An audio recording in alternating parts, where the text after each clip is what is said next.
The week before I made first profession, my grandfather died, and I was allowed to go to the funeral.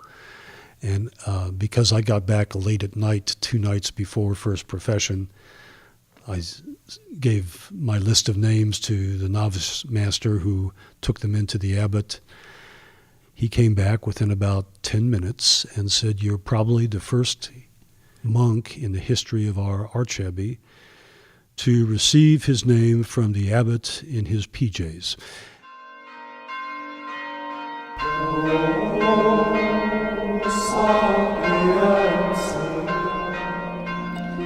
You're listening to Echoes from the Bell Tower, stories of wit and wisdom from Benedictine monks who live, work, and pray in southern Indiana.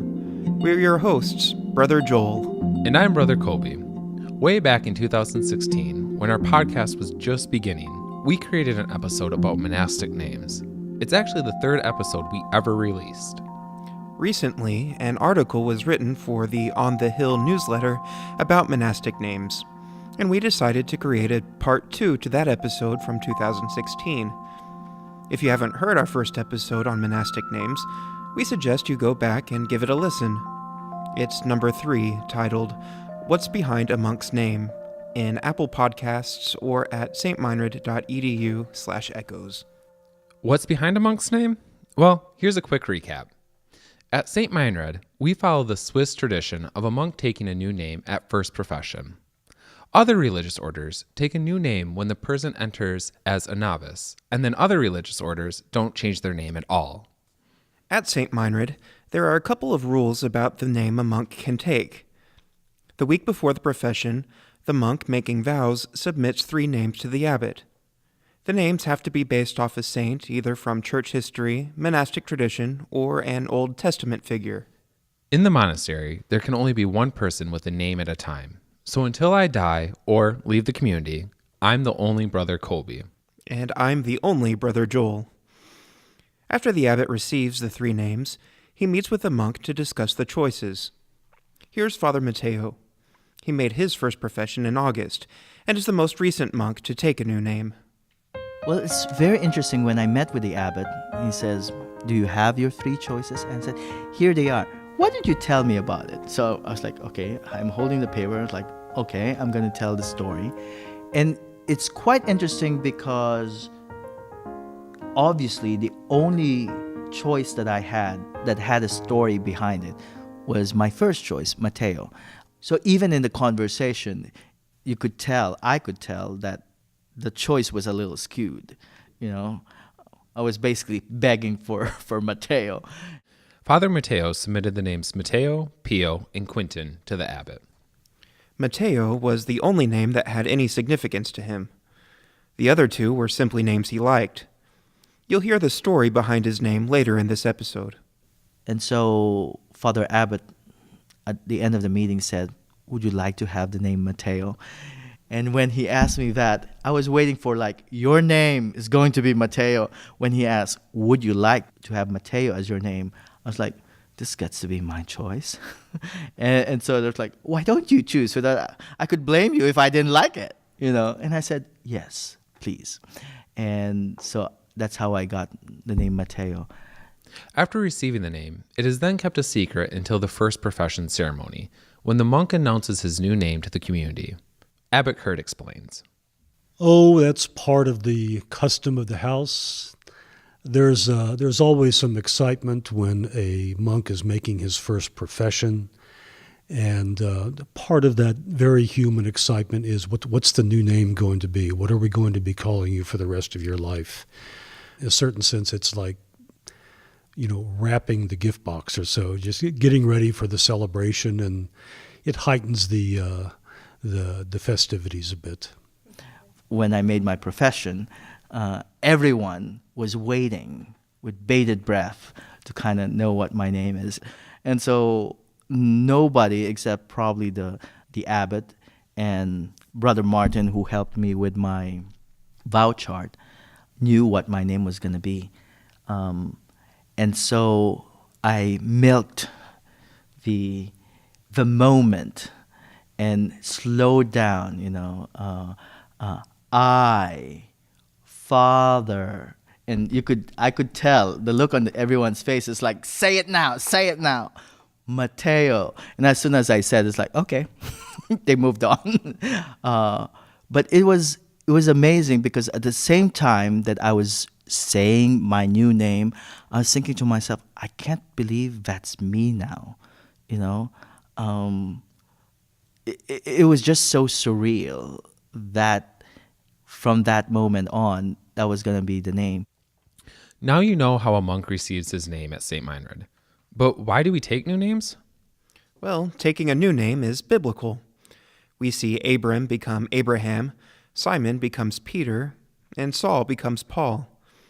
In the Bible, that change of name signifies a new life in Christ. Here's Father Christian. As a monk enters the monastery or as part of their becoming a monk, they get this new name, and it symbolizes a new life that they're taking on.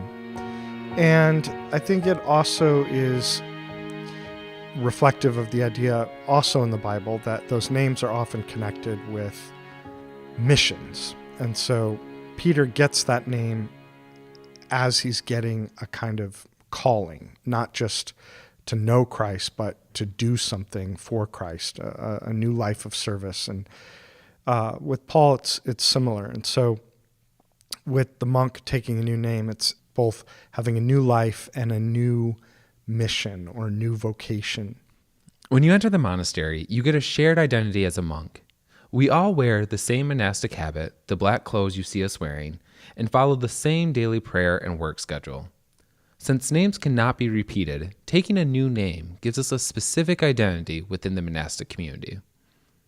John Paul II talked about everybody having a vocation within their vocation.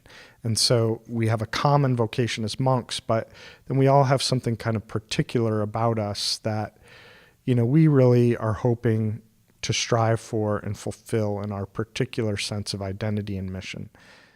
The name a monk takes often symbolizes the kind of ideal the monk is striving for. As we mentioned earlier, the names are also names of patron saints. So the saint is sometimes someone the monk looks up to or someone they'd like to imitate. One of the things I like to do when I'm in choir is if I'm there early, and I'm sort of waiting for our common prayer to start, I'll sometimes look around the choir and think about who each person's patron saint is and say a quick prayer to that patron saint for that person or for the whole community. So we get this kind of image of the communion of saints by having all these people gathered in the choir, each one named for a different patron. And that inspires us to call on those saints and ask for their intercession. It's kind of one of the standard humor things in the monastery that we suggest to novices what their name should be. And it's usually some outlandish name. For example, it was suggested when I was finishing the novitiate, several people suggested I should take the name Shadrach so that I could be Shadrach Stasiak. Shadrach's one of those Old Testament names. That was clever and humorous, but it had a certain ring to it, but it didn't appeal to me much. Here's Father Harry. I would always encourage people to take kind of more basic, straightforward names like Harry, so that you ended up with a kind of a basic name. That said, there are certainly some lovely monastic names that people can carry well. So Father Garrick's name is not a particularly common name, but it suits him so well. And there are a few of those kinds of names at the moment that are open in the community. Aidan would be one, a nice monastic name. Cuthbert is open, but I don't know that anybody... You'd have to have a strong personality to take a name like Cuthbert and to bring it off, I'd say. Over the years, a lot of religious orders gave up the tradition of taking new names, like Cuthbert and Eden. But it's one of the traditions I hope we continue at St. Meinrad. Here's Brother Francis. it's very particular to the monastic way of life, to the Benedictine way of life. It's just one of our traditions that we've held on to. It's just like we ring the bells manually. A lot of monasteries don't do that anymore either. But it's something that it's good, I think. It signifies to us that we're striving for something more than what we are right now. Now that you know how and why we take new names at St. Meinrad, we have a couple of stories to share with you. Let's start with Archabbey Kurt. He was named Walter before joining the monastery. Monks have all kinds of reason for the names they choose. For some, it's a favorite saint, or the name ties to the family history or heritage. Others just like the name. That was pretty much my case. There isn't a Saint Kurt, really. I chose the name because I wanted to do something that would carry on the German background from which I came, and also, in a very human sense, two important people in my life were named Kurt, and so that was the reason I chose that name. Abbot Kurt found the name he wanted first, and then he had to find a patron saint. So when I was coming up to first profession, I was in a mad scramble to find how I could suggest that Kurt was actually the name of a saint. And I finally found in one of these baby books that the patron saint of those named Kurt was Constantine, who was a figure in the early church who he and 7 or 8 of his followers were being persecuted for being Christians, and they went and hid themselves in a cave. And their persecutors found them, sealed the cave up, and lo and behold, 200 or 300 years later, when other people discovered the cave, these people were still alive. So in the tradition of the early church, they were some of the early witnesses to Christians' belief in the resurrection. Father Denis Robinson chose his name for 2 reasons. First was because it's related to his baptismal name, Sidney, and second, because he had a great devotion to Saint Denis, who was the first bishop of Paris. He also has a very interesting story in that he was a martyr and he was beheaded. And according to the story, after his martyrdom and his being beheaded, he rose, picked up his head, and walked with it for about 12 miles, and then finally lay down and was buried at what is today the Abbey of St. Denis in Paris.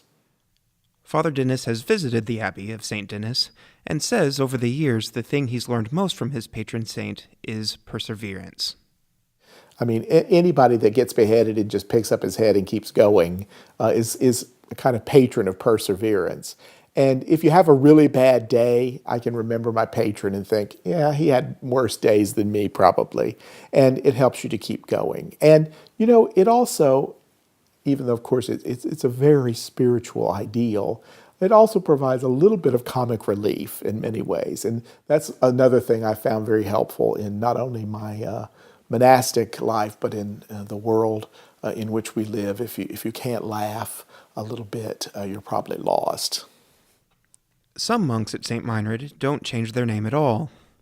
When submitting names to the abbot, there's always the option to submit the name you already have, as long as no other monk in the monastery has that name and you can find a patron saint. That's what Father Harry did.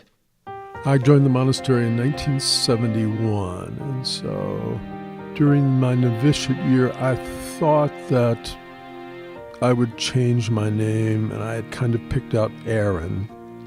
And it was a good name, but the closer I got to the time of really choosing the name, the less, I don't know, perhaps the less I thought I was interested in changing my life the way that you're supposed to. But in any case, I decided that I would put down, at least first, I would put down Harry, which is the name that I have from my father. And so it's my name, but it's also my father's name. And I sometimes tell the story that when I was trying to figure out what name to take, that I was torn between Harry and Ephrahat. and that I finally figured out that if I got into a low-class bar and people couldn't relate to me, and I told them that my name was Afrahat, they would be sure it was my problem. But if they couldn't relate to me and I told them my name was Harry, they would be sure it was their problem. They couldn't relate to me because Harry is about as basic an English name as you can possibly get. At first profession, a monk goes from being novice so-and-so to brother so-and-so. Even though Father Harry didn't change his name, that change from novice to brother made a difference for him. You know, up until that point, I was novice Harry. And what I remember after that point is being brother Harry. And so that word brother kind of gave me my place in the community. And so even though I had not changed my name, it had changed by the addition of that title, and I somehow felt more at home and felt that I was beginning to create a space where I could be and live. Father Christian was actually advised not to take the name Christian during his first visit to St. Meinrad. It's funny though, because when I came on my first vocation visit, the then vocation director, he, out of the blue, says, if you ever come to St. Meinrad, don't take the name Christian. And I said, why? And he said, well, some names are cursed. And we've had a couple people with that name leave the community. And so, you want to take a name of somebody who's never left. To top it all off, those two guys had 4-letter last names that started with R. And my last name is 4 letters and starts with R. And anyway, I ultimately just said, I'm not going to be superstitious and let something like that stop me from asking for this name. So I went ahead and did. And I haven't left, so 15 years. So I think maybe I have salvaged the name from its cursed state. Since the name was supposedly cursed, why did Father Christian still want to ask for it? He was named Dan before he came to St. Meinrad, but Christian was his middle name. I really liked the idea that it was a name that I had always had, but by which I had never been known. And there was a kind of parallel there to my sense of vocation, that my vocation is something I've always had, but had not yet been known by. And of course, the name Christian means follower of Christ. And so I really liked that it would, call me to follow Christ. Just the meaning of the word follower of Christ meant a lot to me. Father Christian submitted his name because of the meaning, follower of Christ. He then had to choose a patron saint. The one that I chose was a 12th century Irish monk who became a bishop. And I like that. He is somebody who brought together the ideals of monasticism with, priesthood and ecclesiastical service by being both a monk and a bishop. He chose a Saint Christian O'Connorkey, whose name ironically sounds similar to the 2 monks who founded St. Meinrad. Christian O'Connorkey. And I found myself one day thinking about that name, and it started to sound familiar, and I couldn't figure out why. And then it dawned on me that the 2 first monks of St. Meinrad were Ulrich Christian and Bede O'Connor. And I thought that was so neat that my patron saint, his name actually brought together the 2 first monks of St. Meinrad. We heard from Father Mateo at the beginning of this episode.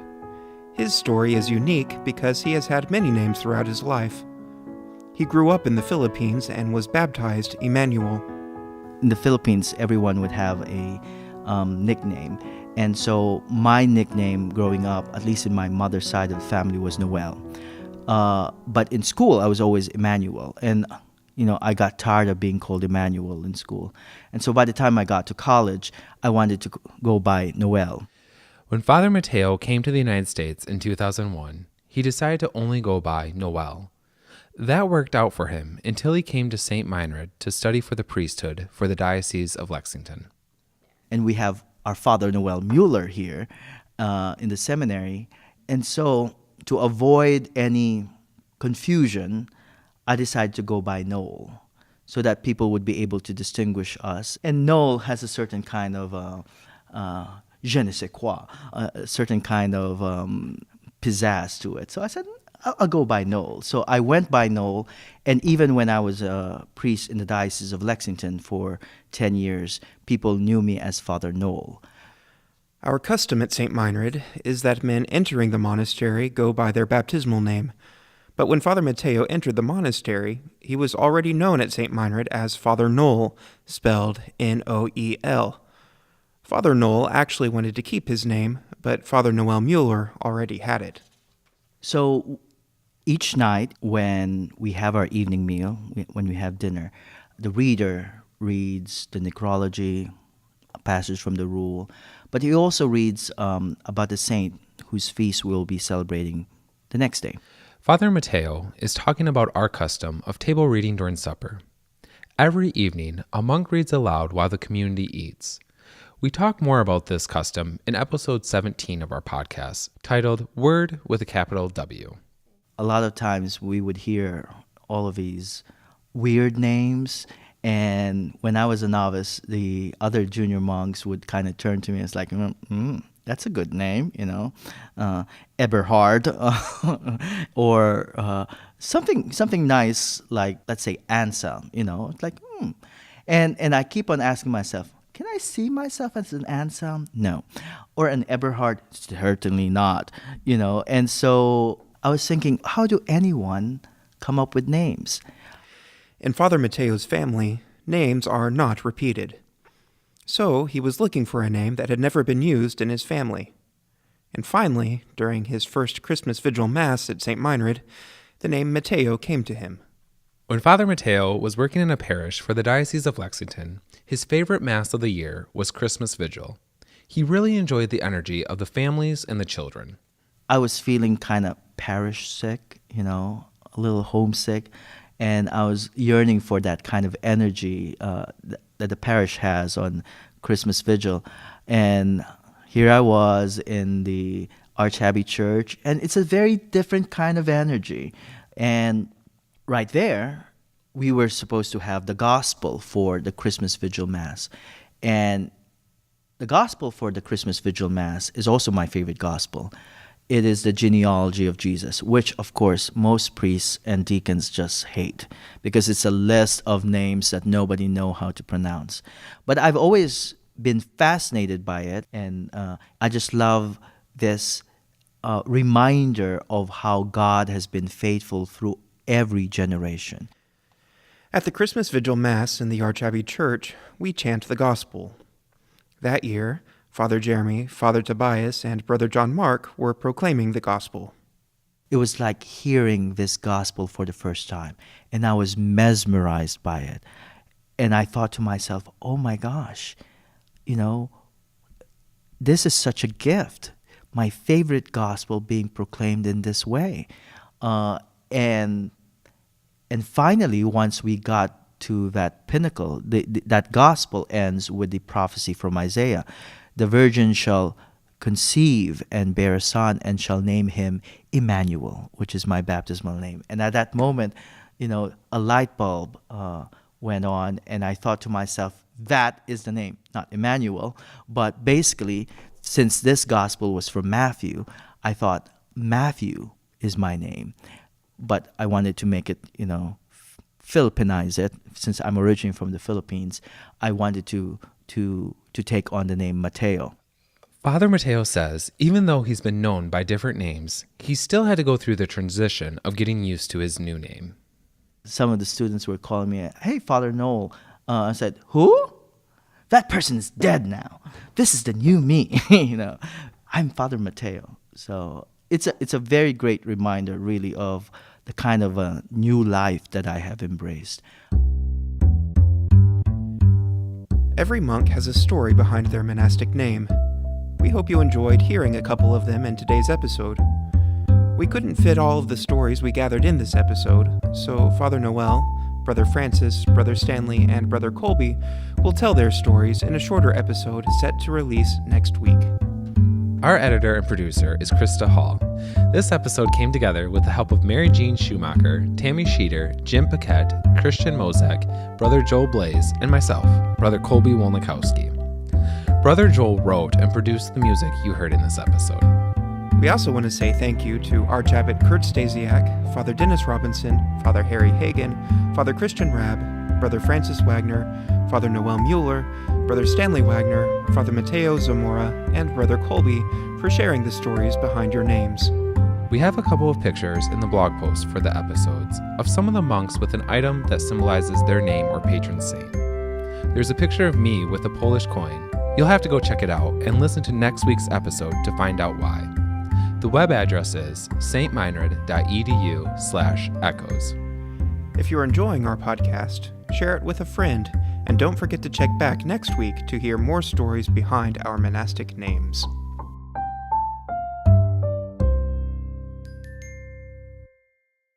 And I thought it would be nice to have as my voicemail, this is QZ, I'm busy, leave a message. Well, apparently the abbot was not very impressed with that story.